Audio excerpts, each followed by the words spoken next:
Hello student welcome to my YouTube channel.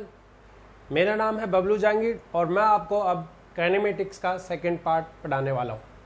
Kinematics के बारे में हम ऑलरेडी भी पढ़ चुके थे, लेकिन अब काइनेमेटिक्स की कुछ इम्पोर्टेंट चीज़ों के बारे में बात करेंगे जिनसे कि हमारे क्वेश्चंस बहुत ही कम टाइम में सॉल्व हो जाएं और उनकी टैक्टिस और उनकी प्रैक्टिस करनी बहुत ज़रूरी है हमें। तो ये बिना प्रैक्टिस होगा नहीं, लेकिन अब हम स्टार्ट करने वाले हैं कि काइनेमेटिक्स के अंदर हम क्या क्या चीज़ें लेने वाले हैं। नाउ हम स्टार्ट करेंगे। सबसे पहले हम बात करते हैं काइनेमेटिक्स के अंदर कि ग्राफ से रिलेटेड कोई क्वेश्चन आ जाए तो किस तरीके से करना है। तो मैं कुछ बेसिक बातें लिखूंगा जो आपको एक एज ए ट्रिक की तरह ट्रीट करनी है। जैसे कि मान लो अगर आपको यहाँ पे ग्राफ दिया गया है, एक्सटी ग्राफ दिया गया है। अगर आपको ग्राफ शॉर्ट में लिखते हैं, जल्दी करते हैं। अगर कोई ग्राफ एक्सटी दिया गया है तो उससे हम वेलोसिटी फाइंड आउट कैसे करेंगे? उससे हम वेलोसिटी फाइंड आउट ऐसे करेंगे कि हम उसका स्लोप देखेंगे, स्लोप ऑफ एक्सटी ग्राफ। जो भी स्लोप ऑफ एक्सटी ग्राफ होगा वो किसको रिप्रेजेंट करेगा? वहां पे वेलोसिटी को रिप्रेजेंट करेगा। और स्लोप निकालना हमारे लिए आसान है, वहां से हम टेन थीटा निकाल लेंगे और टेन थीटा जो भी होगा वो एक स्लोप हो जाएगा। नाउ दूसरा, अगर हमें ग्राफ के अंदर इसी तरीके से वी टी का ग्राफ दिया गया है, अगर वी टी का ग्राफ दिया गया है तो हम यहाँ से एक्सेलरेशन निकालेंगे और जो एक्सेलरेशन होगा वो स्लोप होगा। किसका स्लोप होगा? स्लोप होगा किसका? वी टी ग्राफ का स्लोप होगा। तो स्लोप तो हम निकाल सकते हैं। तो ये कुछ बेसिक चीजें थी, स्लोप हम कैसे निकालेंगे। नाउ अब हम आगे बढ़ते हैं। अगर हमें उल्टा डायरेक्शन दे दिया जाए, अगर हमें suppose that V T graph दे दिया जाए और वी टी ग्राफ से हमें डिस्प्लेसमेंट या डिस्टेंस निकालना है, डिस्प्लेसमेंट एक्स निकालना है, ठीक है, तो उस केस में हम क्या करेंगे? उस केस में हम एरिया लेंगे, area of we T graph. जो भी एरिया होगा वी टी ग्राफ का वो रिप्रेजेंट करेगा वहां पे डिस्टेंस को या डिस्प्लेसमेंट को। देखना पड़ेगा कि वो किस तरीके से क्वेश्चन दिया गया है। अगर हमें एटी ग्राफ दिया गया है और एटी ग्राफ से हम यहाँ पे वेलोसिटी निकाल सकते हैं और वेलोसिटी भी हम वहां पे एरिया निकालेंगे, area of eighty graph. Eighty graph का हम एरिया देखकर हम यहां से वेलोसिटी फाइंड आउट कर सकते हैं। बहुत ही आसान तरीका है, लेकिन इन तरीकों को किस तरीके से आपको डिराइव करना है, कैसे निकालना है, ये सारी चीजें मैं बताऊंगा वन बाय वन। तो हमने जो ग्राफ की बात की थी तो हम इसे लिखते हैं dx बाय dt और ये जो vt ग्राफ होगा इसको हम लिखेंगे dv बाय dt। और यहाँ पे vt ग्राफ की अगर बात करें तो vt ग्राफ के केस में हम डिस्प्लेसमेंट इजीली सॉल्व कर सकते हैं। तो डिस्प्लेसमेंट निकालने के लिए हम क्या करेंगे कि वीटी ग्राफ का एरिया ले लेंगे, एरिया लेके हम डिस्प्लेसमेंट ग्राफ निकाल सकते हैं। एक अनदर टाइप का एक इंपॉर्टेंट फॉर्मूला होता है जो ट्रिक के तौर पे हम यूज करेंगे। एक्सीलरेशन का एक फॉर्मूला होता है a is equal to dv by dx। इस फॉर्मूले को भी हम यूज करेंगे। क्या कुछ चीजें गिवन है उस तरीके से हम इस क्वेश्चन को सॉल्व करेंगे। सो v dv बाई dx, ये जनरली जो फॉर्मूला लगाया जाएगा ये तब लगाया जाएगा जब आपको क्वेश्चन में गिवन हो x के साथ वैल्यू, तब हम यहाँ पे एक्सीलरेशन निकाल सकते हैं। तो ये इंपॉर्टेंट फॉर्मूला है जो आपको दिमाग में रखना है। ओके, चलो अब हम आगे बढ़ते हैं नेक्स्ट टॉपिक की तरफ। अब हम कुछ ग्राफिकली क्वेश्चन से रिलेटेड सभी क्वेश्चंस को लेंगे, वो रिलेटिव मोशन के भी लेंगे और सभी क्वेश्चंस को अब हम एक साथ लेने वाले हैं।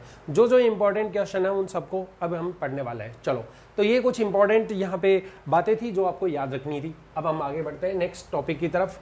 चलो स्टार्ट करते हैं, मिटा देता हूं मैं इसे। ओके, नाउ एक क्वेश्चन जो है इसी साल जेईई मेंस में भी पूछा गया था। वो क्वेश्चन काफी इंपॉर्टेंट है, कई सारी बुक्स में दिया हुआ होता है, लेकिन क्वेश्चन बहुत ही इंपॉर्टेंट है। उस क्वेश्चन की बात कर लेते हैं। उसने ये कहा था क्वेश्चन के अंदर ग्राफ से हम इस चीज को रिप्रेजेंट भी कर सकते हैं। मैं सीधे क्वेश्चन की तरफ ही चलता हूं। हमें यहाँ पे वेलोसिटी और टाइम का ग्राफ दिया गया था, टाइम का ग्राफ दिया गया था, वेलोसिटी टाइम का ग्राफ इस तरीके से दिया गया था। और क्वेश्चन में बोला गया था कि एक कार है जो एक्सेलरेट करती है, एक कार एक्सेलरेट करती है स्टार्टिंग फ्रॉम रेस्ट, तो रेस्ट से अगर वो चलेगी तो इस तरीके से एक्सेलरेशन, क्योंकि यहाँ स्लोप पॉजिटिव है, तो स्लोप जहां पॉजिटिव होगा, स्लोप जहां वीटी ग्राफ का स्लोप जहां पॉजिटिव होगा वहां एक्सेलरेशन भी पॉजिटिव होगा। दिमाग में रखना ये बात। तो उसने कह रखा है कि भी कार है वो स्टार्टिंग फ्रॉम रेस्ट से एक्सेलरेट कर रही है कुछ अल्फा एक्सेलरेशन से। एक्सेलरेशन यहाँ पे अल्फा दिया हुआ है और उसके बाद कह रहा है कि कार, उसके बाद जो कार है वो डिसेलरेट होती है, यानी रिटार्ड करती है अपनी स्पीड को, और जब वो कार और कम टू रेस्ट, जब वो रेस्ट पे चली जाती, क्योंकि वो ब्रेक लगाती है कार, और जैसे कार ब्रेक लगाएगी तो वहाँ डिसेलरेट होगा, यानी कहने का मतलब वहाँ बीटा यहाँ पे दे रखा था, बीटा जो है डिसेलरेशन था, जिससे वो कार रेस्ट पे आ चुकी है। और इन सब पूरी प्रोसेस के अंदर जो टाइम लिया गया है, जो टोटल टाइम है यहाँ से यहाँ तक का टोटल टाइम t लिया गया है, तो t be the total time taken by the car, ठीक है, जब एक बार वो एक्सेलरेट हो रही थी और एक बार वो बीटा रेट से डिसेलरेट हो रही थी।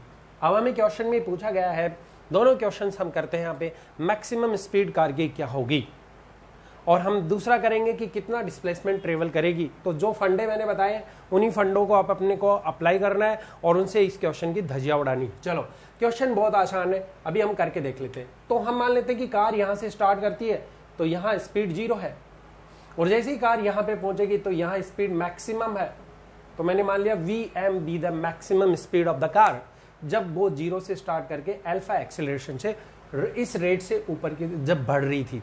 ओके नाउ अब हम इस क्वेश्चन को कैसे सोल्व करेंगे। सबसे पहले मैं 2 स्टडी करूंगा, पहले तो मुझे यहाँ से यहाँ तक की स्टडी करनी है, फिर मुझे यहाँ से यहाँ तक की स्टडी करनी है। सपोज दैट यहाँ से यहाँ तक के अंदर T1 टाइम लिया और यहाँ इस वाली रेट में T2 टाइम लिया, तो total time T1 plus T2 equal to T हो जाएगा। तो पहले काम है हमारा टाइम निकालने का। आप चाहो तो इक्वेशन को यूज कर सकते हो, और बाकी मैंने ट्रिकें बता रखी हैं आपको, डायरेक्ट आप अप्लाई कर सकते हो। तो यहाँ से हम एक बार मैं बता देता हूँ, बाकी आपको आगे इसी तरीके से अप्लाई करना है। तो पहले यहाँ से यहाँ तक की जर्नी के बारे में बात करते हैं। तो यहाँ फाइनल स्पीड VM है, इनिशियल स्पीड 0 है, प्लस अल्फा जो है और टाइम लगा T1, ठीक है। इस तरीके से हम निकाल सकते हैं इक्वेशन ऑफ मोशन का यूज करके। पहली इक्वेशन ऑफ मोशन को यूज किया, हम यहाँ से टाइम कैलकुलेट करेंगे तो it will VM by alpha आ जाएगा। और इसी तरीके से अगर मैं T2 टाइम कैलकुलेट करूंगा यहाँ से, तो ये अब इसकी इनिशियल स्पीड होगी और ये इसकी फाइनल स्पीड होगी। और आपको पता है एक्स एक्सिस पे फाइनल स्पीड इसकी 0 है, तो कुछ देखने की जरूरत नहीं है, डायरेक्ट हम इसको चिपका सकते हैं, क्योंकि ये चीजें हमें याद भी होनी चाहिए। आप चाहो तो इक्वेशन ऑफ मोशन यहाँ से यूज कर सकते हो दोबारा।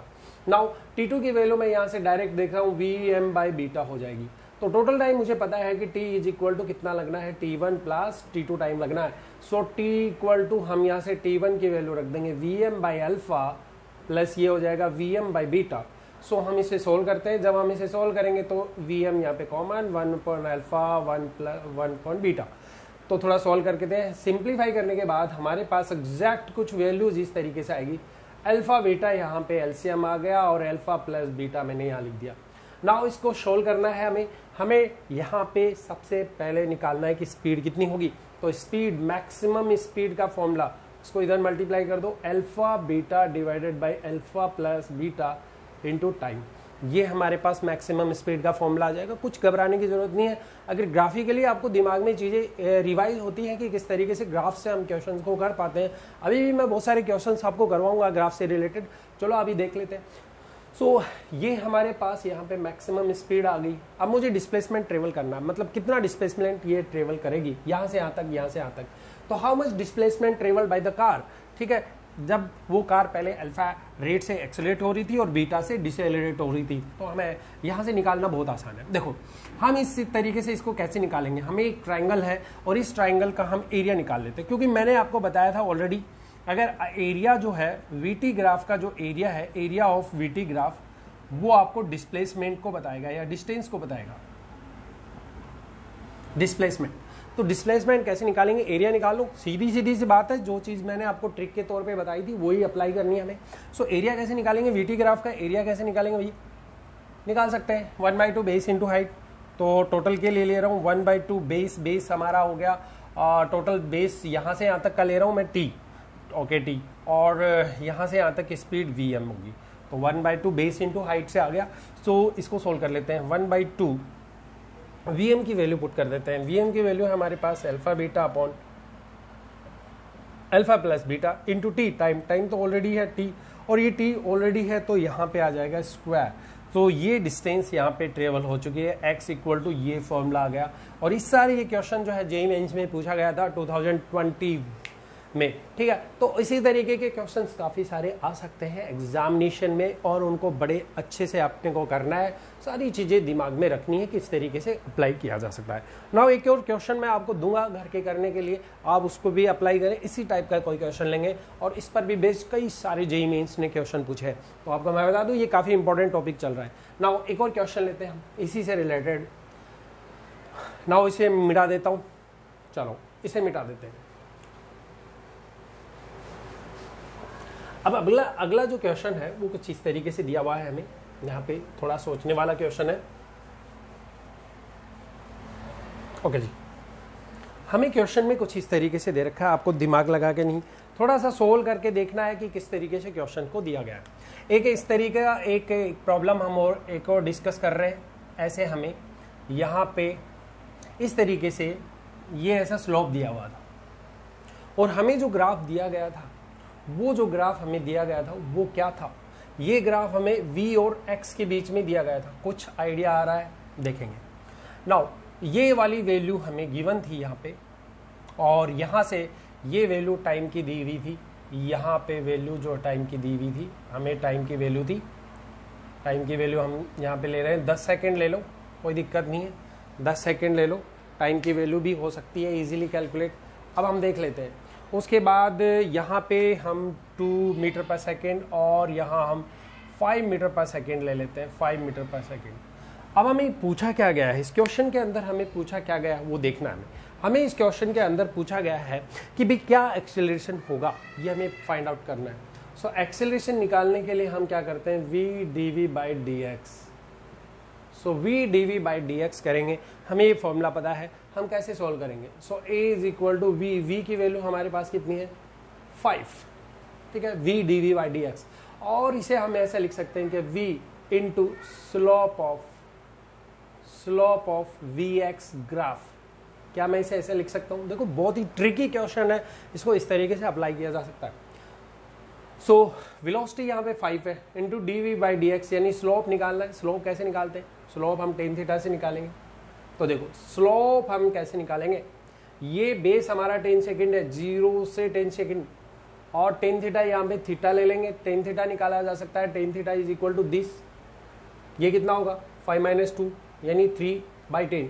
सो मैं डायरेक्ट लिख रहा हूँ यहाँ पे 5 minus 2 divided by slope of v upon dx, sorry x कितना है, सॉरी 10 सेकेंड नहीं है, 10 मीटर ले लेते हैं ना, तो 10 मीटर। इसे सोल्व कर लेंगे तो डायरेक्ट क्वेश्चन हो गया है हमारा 5 इंटू 3 डिवाइडेड बाई t, यानी इसका मतलब 1.5 मीटर पर सेकेंड स्क्वायर इसका आंसर होगा।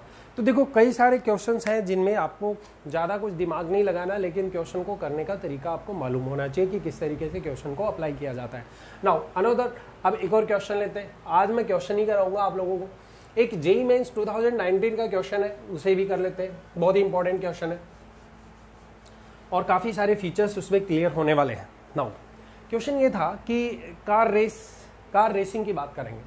मान लो कि दो कार है, यहाँ पे एक ये हमारा स्टार्टिंग पॉइंट है ए, और यहाँ से दो कार स्टार्ट करती हैं, ये C1 कार और एक C2 कार, दो कारें यहाँ पे स्टार्ट करती हैं। सपोज दैट मैं कार अगर बनाऊँ तो कार तो हम बना नहीं पाएंगे ऐसे, मान लो कुछ इस तरीके से एक कार ये है, और एक कार हमने इस तरीके से एक और कार हमने ये ली, एक कार और हमने ली।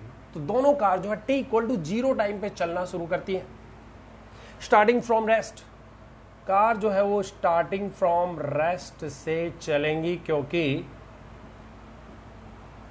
कार चल रही है यहाँ से, और यहाँ पर इसका फिनिशिंग पॉइंट है जहाँ पर ये कार रेसिंग हो रही है। ये कार A है, ये कार B है, ये कार है और ये कार B है। t इक्वल टू 0 टाइम पर कार दोनों स्टार्ट करती है, और ये हमारा पॉइंट है जहाँ पर फिनिशिंग पॉइंट F ले लेते हैं। F हमारा यहाँ पे फिनिशिंग पॉइंट है। नाउ क्वेश्चन में जो बोला गया था वो क्या था, स्टार्टिंग फ्रॉम रेस्ट से चलना शुरू करती है कार। अब ये कह रहा है कि कार जो A है, ठीक है, जो कार A है, ठीक है, वो कार B से t टाइम कम लेती है। कार A जो है वो कार B से t टाइम कम लेती है, ध्यान रखना मैं जो क्वेश्चन बोल रहा हूँ, कार A जो है, ध्यान से पूरी बात समझना, कार A जो है वो t टाइम कम लेती है, ठीक है, ठीक है, the time taken by the car A less than T time for as compare to the car B. ठीक है, तो सपोज करो कि कार टी टाइम लेस लेती है, कम टाइम लेती है।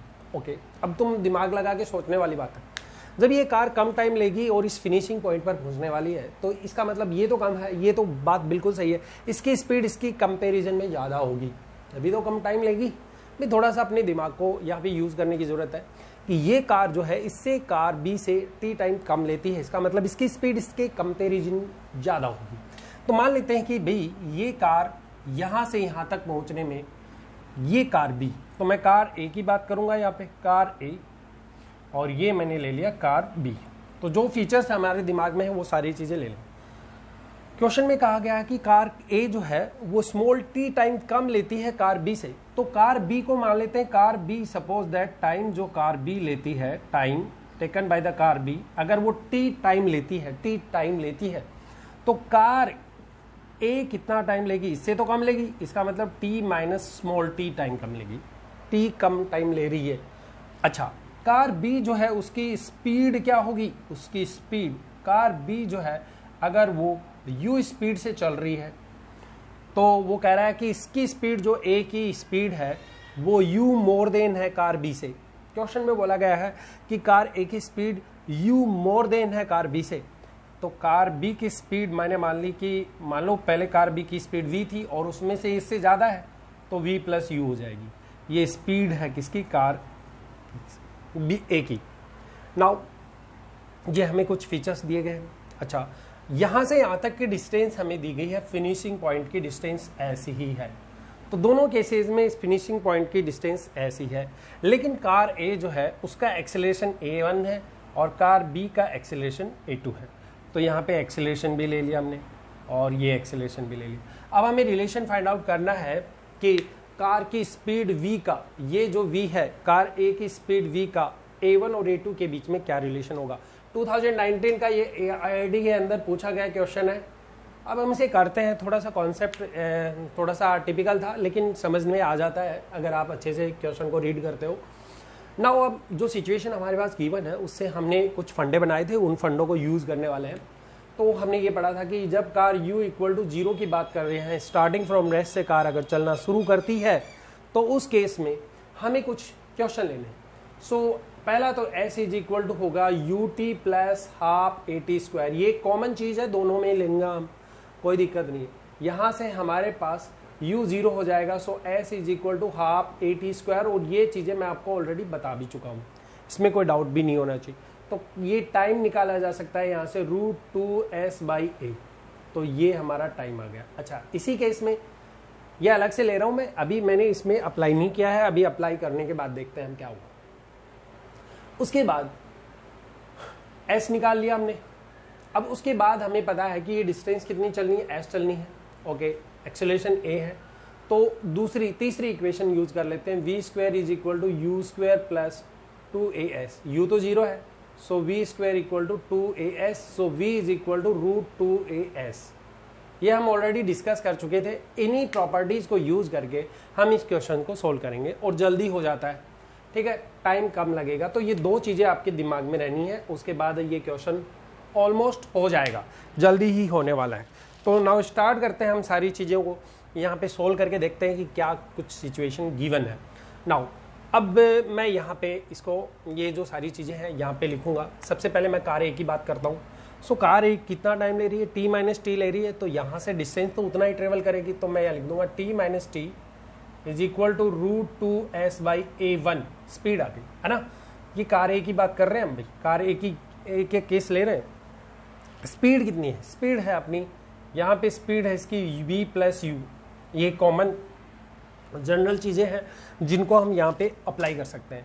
तो v plus u is equal to कितना आ जाएगा, √2a1s। ये दो इक्वेशन ले लेते हैं, ये हमारे पास पहली और दूसरी की। ये मैंने किसके लिए ली, कार ए की बात की है, तो ये कार ए के लिए है, कार ए के लिए। अब मैं कुछ चीज़ें मिटाने वाला हूँ, कार बी की बात करूँगा यहाँ पे। सो यहाँ पे मैं मिटा देता हूँ, जो क्वेश्चन आप अपने हिसाब से लिख लेना इसको, क्योंकि काफ़ी इंपॉर्टेंट क्वेश्चन है। ओके, नाउ अब हम बात करते हैं कार बी की। तो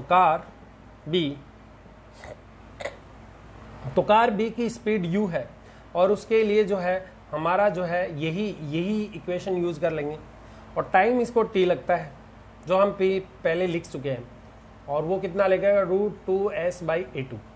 ये हमारे पास इक्वेशन। अब हम क्या करते हैं, ये t की वैल्यू यहाँ पे पुट कर देते हैं और t की वैल्यू निकाल देते हैं। सो t की वैल्यू यहाँ पे पुट करो तो मेरे पास आ जाएगा t √2s divided by a2 minus small t is equal to √2s/a1। So यहाँ से टाइम निकालना है, हमें टाइम निकालना है, टाइम को उधर लेके गए। सो t इज इक्वल टू आ जाएगा √2s/a2 माइनस 2s/a1। ठीक है, ये सारी कुछ रूट में आ जाएंगी वैल्यू, √2s/a1। क्वेश्चन बहुत बढ़िया है। अच्छा जी, अब इसके बाद जो हम आगे की बात करते हैं, इसको मैं मिटा रहा हूँ यहाँ पे। ये तो हमारे पास एक जनरल चीज़ थी जिसको हम अप्लाई कर सकते हैं। नाउ क्वेश्चन में अब देखो यहाँ पे ये जो y की वैल्यू है, ये इक्वेशन जो हमने यूज़ की है, यहाँ पे u की वैल्यू यहाँ पे पुट कर देते हैं। सो v प्लस u की वैल्यू हमने रख दी कितनी है, √2s is equal to √2a1s। अब कुछ नहीं करना है, हमें v की वैल्यू निकालनी है, तो v जो आएगा मेरे पास वो आ जाएगा √2a1s माइनस √2a2s। ये हमारे पास इक्वेशन आ गई। अब हम अगर दोनों इक्वेशन को डिवाइड कर दें, अगर मैं लिख दूं इसको v/t, अगर ये इक्वेशन ले लूं मैं फर्स्ट और ये वाली इक्वेशन ले लूं मैं सेकंड, दोनों इक्वेशन को मैं डिवाइड कर दूं तो मेरे पास इजीली ये क्वेश्चन सॉल्व हो जाएगा। सो v की वैल्यू हमारे पास ऑलरेडी है √2as, तो √2s हम कॉमन ले सकते हैं दोनों में। सो √2s यहाँ पे कॉमन आ जाएगा, रूट के अंदर ही आ जाएंगे वैल्यू a1 माइनस a2, और इधर भी कुछ √2s कॉमन आ जाएगा, √2s कॉमन, और ये वैल्यू रूट में रहेगी 1/a2 माइनस 1/a1। ठीक है, सॉरी a1 आ जाएगा, है ना। √2s कैंसिल आउट हो चुका है, इसे थोड़ा सोल्व कर लेते हैं। सो v/t जब इसे सोल्व करेंगे तो इसको सोल्व कर लेते हैं। नीचे आएगा √a1a2 और a1 माइनस a2 तो कैंसिल हो जाएगा, ये ऊपर चला जाएगा, तो मैं इसको डायरेक्ट लिख रहा हूँ a1a2। ठीक है, ऐसा आ जाएगा। सो v स्पीड पूछी गई थी हमें क्वेश्चन में, सो ये आ जाएगी a1a2 इंटू टी। ये बहुत ही अच्छा एग्जाम्पल था जो काफ़ी इंपॉर्टेंट क्वेश्चंस माना जा सकता है, क्योंकि एग्जामिनेशन में ऐसे क्वेश्चंस रिपीट हो जाते हैं। थोड़ा क्रिटिकल थिंकिंग वाली प्रॉब्लम थी, बट क्वेश्चंस को अगर आप समझ में आ गया तो टाइम बहुत कम लगेगा, बस थोड़ी बहुत इक्वेशंस को अप्लाई करना सीखें। इस तरीके से क्वेश्चन आ जाता है। अब इसी को बेस मानकर आपसे कुछ और चीज़ें भी पूछी जा सकती हैं। चलो, तो ये सारी चीज़ें हमने देख ली इसके अंदर, और अब हम जो करने वाले हैं नेक्स्ट क्वेश्चन की तरफ आगे बढ़ेंगे। उससे पहले कि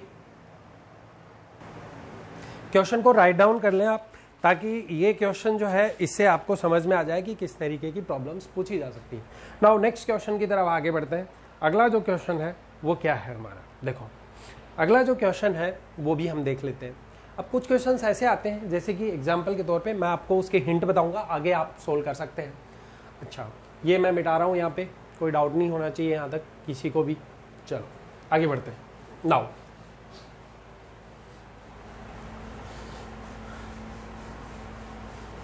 अब एक दो एग्जाम्पल और करते हैं, जैसे कि इस तरीके के क्वेश्चन भी बहुत पूछे जाते हैं। जैसे कि एग्जाम्पल के तौर पे जैसे कि कोई वुडन बॉक्स है, इस तरीके से कोई वुडन बॉक्स है, ये हमारे पास एक वुडन बॉक्स है, और इस वुडन बॉक्स पे देखो सारी ट्रिकें हमें इस्तेमाल करनी है, जो भी ट्रिक्स शॉर्टकट्स मेथड बनेंगे वो सब हम इस्तेमाल करने वाले हैं।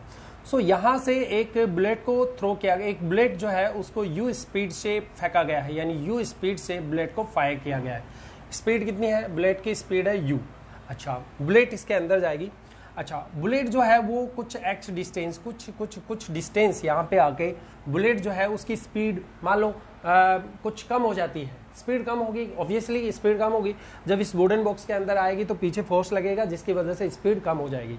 ना मैं मान लेता हूँ कि ये यहाँ से यहाँ तक x1 डिस्टेंस गया और इसकी स्पीड जो है वो u/n हो जाती है। अगर मान लो यहाँ पे स्पीड u/n हो जाती है, एंड फिर क्वेश्चन पूछा जाता है कि अब इस बुलेट को कितना और चलना पड़ेगा ताकि ये बुलेट आगे रेस्ट में आ जाए। तो मान लेते हैं कि किसी डिस्टेंस पे ये बुलेट जो है रेस्ट में आ सकती है, x2 डिस्टेंस मैंने मान लिया। अब दो फेजेस की बात करेंगे, एक तो यहाँ से लेकर यहाँ तक की फेज की और दूसरे फेज में यहाँ। तो अगर ये बुलेट यहाँ पे आ जाएगी तो यहाँ पर फाइनल स्पीड इस बुलेट की 0 हो जाएगी। तो हमें वो क्या निकालना है, हमें वो डिस्टेंस निकालनी है जहाँ पे बुलेट जो है जिसकी फाइनल स्पीड जो है वो 0 हो चुकी है, और इस तरीके से बुलेट अपनी एनर्जी को लॉस करती जा रही है और लगातार एनर्जी को लॉस करने की वजह से उसकी स्पीड डिक्रीज होती जा रही है। तो ऐसी सिचुएशन में क्वेश्चन को डील करने के तरीका है, एक बहुत इंपॉर्टेंट क्वेश्चन डील करने का सबसे अच्छा मेथड ये है कि आप इस क्वेश्चन के अंदर इक्वेशन ऑफ मोशन को अप्लाई करें। तो कैसे क्वेश्चन को सॉल्व करेंगे, इक्वेशन ऑफ मोशन। सो सबसे पहले मैं तीसरी इक्वेशन यूज करूंगा, v² equal to u² plus 2as। मुझे पता है कि ये डिसेलरेट हो रही है, यानी फाइनल स्पीड इसकी u/n है, तो मैं यहाँ पे पुट कर देता हूँ u/n, और डिसेलरेट होगी स्क्वायर हो जाएगा, इज इक्वल टू ये हो जाएगा u² प्लस 2a की जगह यहाँ पे मैं माइनस लिखूंगा। क्यों माइनस लिख रहा हूँ बताओ, मैं माइनस इसलिए लिख रहा हूँ क्योंकि ये इसकी स्पीड डिक्रीज हो रही है। जब स्पीड डिक्रीज होगी, फाइनल स्पीड डिक्रीज हो जाएगी इनिशियल से, तो वहाँ एक्सीलरेशन की वैल्यू नेगेटिव आएगी। तो वो भी हमें दे रखा था, क्वेश्चन में ऑलरेडी दे रखा होगा, रिटार्ड बोला गया है, क्वेश्चन में रिटार्डेशन बोला जाएगा a इंटू, और ये डिस्टेंस हमने x1 ले ली। सो यहाँ से x1 सोल्व करना बहुत आसान है, तो x1 को सोल्व किया जा सकता है। तो x1 को कैसे सोल्व करेंगे, u/n का होल स्क्वायर और माइनस u² और इज इक्वल टू ये हमारे पास आ जाएगा, ये आ जाएगा माइनस 2ax1। सो x1 की वैल्यू यहाँ से सॉल्व की जा सकती है, u/n का whole square minus u² divided by 2a। ठीक है, इस तरीके से हमने x1 निकाल लिया। सो x1 हमने निकाल लिया। फाइनली अब देखो इस फेज की बात करते हैं, यहाँ से यहाँ तक कि मान लो ये a पॉइंट है और ये b पॉइंट है। अब इस पॉइंट a से b पॉइंट की अगर मैं बात करूँ तो यहाँ पे भी मैं तीसरी इक्वेशन को यूज कर सकता हूँ। तो मुझे डिस्टेंस पता करनी हो x2, तो इसके लिए ये बेसिक फंडा है जिसको हम यूज करेंगे, फिर इससे बेस्ड एक क्वेश्चन भी लेंगे। सो x2 को कैसे निकाला जा सकता है, सिमिलरली फाइनल स्पीड 0 है तो v² अगेन यू करेंगे u² प्लस 2ax2। सो v² तो यहाँ पे 0 आ जाएगा, u² की वैल्यू u² u/n है, इसका स्क्वायर हो जाएगा प्लस 2a की वैल्यू हम रख देंगे, और जो भी वैल्यू a की आएगी वो यहाँ से, सॉरी a की वैल्यू आ जाएगी, a की वैल्यू यहाँ से सॉल्व की जा सकती है। सो a विल बी u/n का whole square minus u² divided by 2x1। यहाँ से ये वैल्यू पुट करके और हम इजीली इस क्वेश्चन का आंसर निकाल सकते हैं। सो थोड़ा सोल्व करना पड़ेगा और कुछ नहीं है, बस प्लस आगे का काम आपके लिए छोड़ दूंगा मैं यहाँ पे, प्लस 2a की वैल्यू रख देंगे, u/n का whole square minus u² divided by 2x1 और इंटू x2। ओके, सो यहाँ से x2 की वैल्यू फाइंड आउट की जा सकती है। ये सारी वैल्यूज आपको गिवन है, 2 से 2 कैंसिल हो जाएगा, और x2 की वैल्यू यहाँ से आप इजीली कैलकुलेट कर सकते हो। इस तरीके का एक मैंने बेसिक एक तरीका बताया कि अगर वो लगातार स्पीड को डिक्रीज करता जाता है, मान लो इस तरीके का फेज होता कि u/n फिर u/2n u/3n इस तरीके से चलता जाता, तो हर केसेस में हम यहाँ पे थर्ड इक्वेशन ऑफ मोशन को यूज करेंगे, और फाइनली हमें वो डिस्टेंस अगर पूछे जहाँ पर भी रेस्ट में आ रही है वो बुलेट, तो उस केस में हम इजीली यहाँ से सोल्व कर सकते हैं। नाउ इसी पर बेस्ड एक क्वेश्चन सोल्व करते हैं। ये एक तरीका था जो आपको मैंने समझाया, आप चाहो तो इसको पूरा कैलकुलेशन करके x2 की वैल्यू फाइंड आउट कर सकते हो, लेकिन हम उस पर नहीं जाएंगे, हम सीधे क्वेश्चन की तरफ बढ़ते हैं। चलो एक क्वेश्चन है हमारे पास, इस तरीके से क्वेश्चन ये है कि इसी तरीके का क्वेश्चन है। सपोज दैट एक बुलेट है, एक बुलेट हमने ली, ये बुलेट है और ये बुलेट जो है u स्पीड से जा रही है। यहाँ पे एक वुडन बॉक्स रखा हुआ है, ऐसा कोई वुडन बॉक्स है, और ये बुलेट जो है ये यहाँ पे 3 सेंटीमीटर के डिस्टेंस पे जाकर बुलेट की स्पीड जो है 3 सेंटीमीटर, ये मैंने मान लिया कि सपोज दैट कि 3 सेंटीमीटर डिस्टेंस है, और 3 सेंटीमीटर पर डिस्टेंस पे जाकर इस बुलेट की स्पीड u/2 हो जाती है। वो भी हमें पता है कि इसकी स्पीड कम हो जाएगी, और हमें उसके बाद पूछा गया है कि बताओ वो डिस्टेंस, बताओ वो डिस्टेंस आपको बतानी है जिस पे बुलेट जो है वो रेस्ट में आ जाए, यानी ये हमें ये डिस्टेंस बतानी है, ये x मान लेता हूँ, ये डिस्टेंस हमें बतानी है, और यहाँ इस पॉइंट पर बुलेट जो है वो रेस्ट में आ जाए, v0 हो जाए। तो हमें वो क्वेश्चन को कैसे सोल्व करना है, सेम क्वेश्चन को इस तरीके से अप्लाई किया जा सकता है। चलो तो v² यानी u²/4 मैं डायरेक्ट रख रहा हूँ, मैं इक्वल टू u² प्लस यहाँ पे आ जाएगा 2as a की वैल्यू हमारे पास a तो हमें दे नहीं रखा, तो a हम निकाल लेंगे यहाँ से, इंटू s कितना है 3 सेंटीमीटर। थोड़ा सॉल्व कर लें, u²/4 माइनस u² इधर आ जाएगा, तो u²/4 माइनस u² और इज इक्वल टू ये आ जाएगा 2 6a, यहाँ से 6a आ जाएगा, तो सोल्व किया जाए तो u इधर आ जाएगा 3u²/4 माइनस का 3u²/4 और इज इक्वल टू 6 से सोल्व करते हैं। तो आगे देखो वैल्यूज क्या आती हैं, सोल्व कर लेते हैं हम इसे सोल्व करके देखते हैं हम। नाउ सोल्व होने के बाद 3 से 3 कैंसिल हो जाएगा, ये 2 टाइम्स हो जाएगा, नीचे आ जाएगा। सो a की वैल्यू यहाँ पे आ जाएगी -u²/8 और वैसे भी देखा हमने a की वैल्यू यहाँ पे रिटार्ड कर रही है, मतलब नेगेटिव आना चाहिए था, वो नेगेटिव आ भी गया। वहाँ पे आपको ज़्यादा दिक्कत नहीं होगी। हमने पिछले क्वेश्चन में जो है पहले नेगेटिव ले लिया, वो हमें नहीं लेना था, उसके बारे में भी हमें दिमाग में रखना है, वो नेगेटिव नहीं लेना था। और जब भी क्वेश्चन सॉल्व करोगे तो ईजिली अपने आप ही नेगेटिव आ जाएगा, कोई दिक्कत ही नहीं है उसमें। अब हमें यहाँ से क्या करना है, हमें यहाँ से अब इस स्टेप को यहाँ से यहाँ तक के लिए देखना है। तो यहाँ पर स्पीड 0 है, तो 0 इज इक्वल टू ये जाएगा इनिशियल 0 इज इक्वल टू ये हो जाएगा u²/4 प्लस 2as मतलब x निकालना है, x एक्सेलरेशन आ चुका है, u²/4 is equal to -2as x। तो a की वैल्यू हम निकाल चुके हैं, तो a की वैल्यू मेरे पास आ गई u²/8, मैं डायरेक्ट रख रहा हूँ। सो सोल्व करने के बाद हमारे पास देखो ये 2 कैंसिल हो जाएगा, ये 4 बच जाएगा, ये माइनस माइनस प्लस हो जाएगा, तो u² से u² कैंसिल हो जाएगा। तो x की वैल्यू 1 सेंटीमीटर आ चुकी है।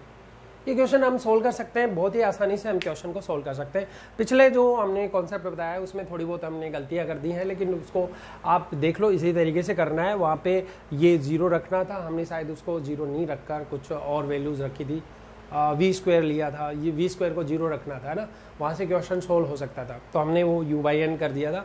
बट क्यों नहीं, उस पर आप ज़्यादा फोकस से यहाँ पे करें और उस क्वेश्चन को भी आप घर जाके सोल्व कर सकते हैं अच्छे से।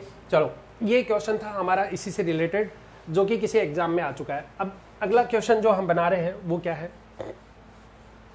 जैसे कई बार क्वेश्चन ये भी आता है, जैसे कि राइजिंग द बलून। जब कोई बलून का क्वेश्चन आता है, जैसे कि कोई बलून है, ये यहाँ से चलना शुरू करता है, एक बलून है वो इस तरीके से यहाँ से चलना स्टार्ट करता है यहाँ से, और ऊपर राइज कर रहा है, तो starting from u equal to 0 से चल रहा है। सपोज दैट एक क्वेश्चन ही कर लेते हैं, तो हम कर लेते हैं कि भाई ये जो बलून है जब ये यहाँ पहुँच जाता है, यहाँ पे पहुँच जाता है ये बलून, ठीक है, इस तरीके से एक बलून यहाँ पे पहुँच जाता है, तो यहाँ से 60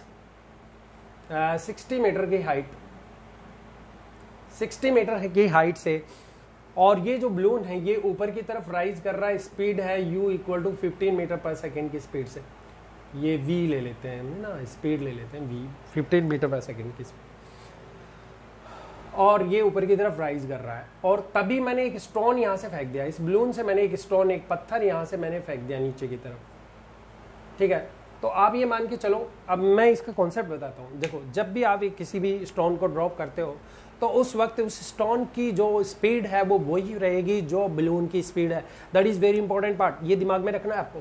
यानी बलून और स्टोन जो जिसके हाथ में, जिस भी पर्सन के हाथ में वो स्टोन होगा, उसकी स्पीड भी वही रहेगी जो बलून की स्पीड है, और उस पर्सन की स्पीड भी वही रहेगी जो बलून की स्पीड है।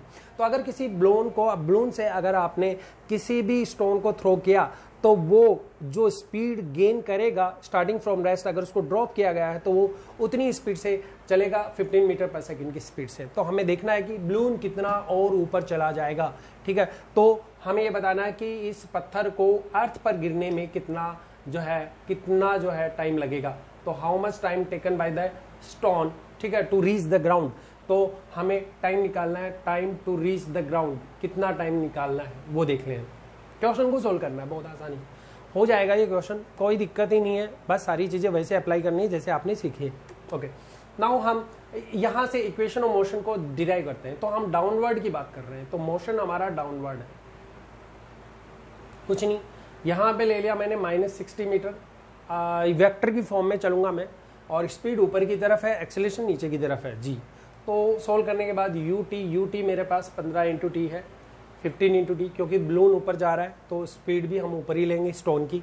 ओके, -g नीचे रहेगा हमेशा, हाफ g_t²। यहाँ से हम t की वैल्यू फाइंड आउट कर सकते हैं, तो t की वैल्यू हम इजीली कैलकुलेट कर सकते हैं। तो टाइम हमने निकाल लिया कि भाई कितना टाइम उसको लगेगा। अच्छा, अब आप देखें जो भी टाइम हमने सोल्व किया है, चलो सोल्व करके देख लेते हैं। -60 15 × t माइनस हाफ, g की वैल्यू 10 रखो, तो ये यहाँ पे आ जाएगा 5t², थोड़ा माइनस से मल्टीप्लाई कर दो, 5t² माइनस आ जाएगा और ये माइनस हो जाएगा -15t। थोड़ा देखना, ये माइनस माइनस प्लस हो जाएगा, बट इधर आएगा तो कितना आ जाएगा, माइनस आ जाएगा 60 इज इक्वल टू 0। 5 कैंसिल हो रहा है, t² - 3t -12 इक्वल टू 0। सो यहाँ से वैल्यू सोल्व की जा सकती है, तो हम थोड़ा इक्वेशन को सोल्व कर लेते हैं। मल्टीप्लाई करने के बाद -12y और जोड़ने के बाद तो -4t और ये +3t ले ले, माइनस का ही आएगा, -12 इज इक्वल टू 0। तो t - 4 और +3 यहाँ पे आ जाएगा 3t - 4। सो सोल्व हो चुका है यहाँ पे। और तो एक वैल्यू आ जाएगी यहाँ पे, t कॉमन आ रहा है, 3t कॉमन आ रहा है, तो t यहाँ पे कॉमन ले लिया हमने। तो t - 4 कॉमन लिया, तो यहाँ से वैल्यू देखो सोल्व कर दिया हमने, t - 4 और एक वैल्यू आ रही है t + 3 इज इक्वल टू 0। तो t इक्वल टू एक आ रहा है 4 सेकेंड और एक आ रहा है t इक्वल टू -3 सेकेंड। तो आप मान के चले माइनस में टाइम कभी नेगेटिव नहीं हो सकता है, तो इसको हम ये एक्सेप्टेबल नहीं है, तो t इक्वल टू 4 सेकेंड के ले लेंगे। तो टाइम आ चुका है, मतलब इस स्टोन को यहाँ नीचे गिरने पर टाइम जो लगेगा वो 4 सेकेंड निकलेगा, 4 सेकेंड इसको यहाँ पे लगने वाला है टाइम। तो हम यहाँ से इजीली सोल्व कर चुके हैं, तो 4 सेकेंड यहाँ पे टाइम लग सकता है। और बलून राइज कितना करेगा वो भी आपके लिए मैं